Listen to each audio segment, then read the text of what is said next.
For ACUSports.com, I'm Chris Macaluso. For the second straight day, we're out at softball at Polly Wells Field, and I'm with head coach Bobby Reeves to talk a little bit about last night's 5-1 win at Texas Tech. Coach, you're starting your week off with a big victory against a Big 12 opponent.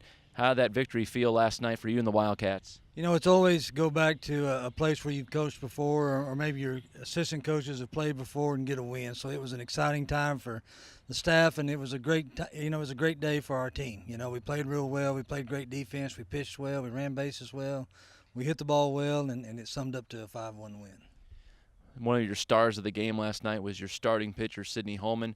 She goes the distance, gives up only 2 base hits and only 1 after the third inning. What's the evaluation of her performance from last night? Well, you know, it's pretty much self-explanatory. She did a great job of keeping her runners off base. We played some great defense behind her, and she got some timely strikeouts when she needed to. And, we talked about it a little bit on the bus last night. I never made one trip to the mound the whole game at Texas Tech, and so that shows you that she was doing a great job.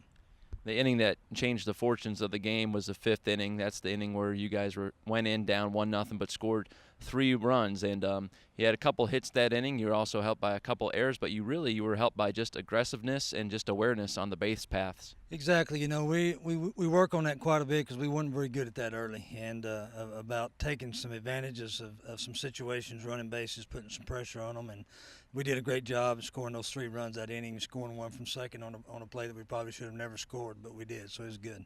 And then you got the 2 insurance runs in the 7th inning, Brianna Barnhill with a home run and Tori Poulard with an RBI single. And now we turn our attention to Nicholls. Not much time to celebrate the Texas Tech victory. You guys are tied for first place in the Southland Conference, and the Colonels right behind you at 10-2. You all are 11-1. We know this weekend is a big deal, but how are your players approaching this weekend? You know, I don't know that they're, other than the fact that they're excited about the opportunity that Nicholls is coming to our house, and you know, and they're playing some very good ball. We're playing some very good ball, and so it should be an interesting weekend.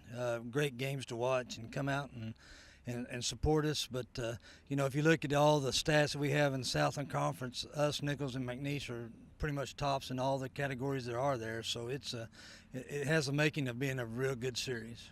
Right now, all we know about Nicholls is what we see on paper on the stat sheet. Is there any specific stat or trend that impresses you most about the Colonels? Well, you know, they have 2 really good pitchers, too, that are very different. You know, Landry throws a changeup, throws a rise ball, throws a curve ball, and I believe Johnson's the other girl. She throws a lot of curve balls, and she's a little bit faster. They got 4 left-handed hitters in their lineup. They're all slappers. They like to hit and run. They like to run. They like to steal. They like to do a lot of different things. So it's going to be an exciting game to watch, and we're going to have to take care of our business defensively. All right, fans, we'll be out at Polly Wells Field all this weekend. Join us Friday at 6 o'clock for Game 1 of the series, and then we'll play a doubleheader here Saturday at noon. For head coach Bobby Reeves, I'm Chris Macaluso, ACUSports.com.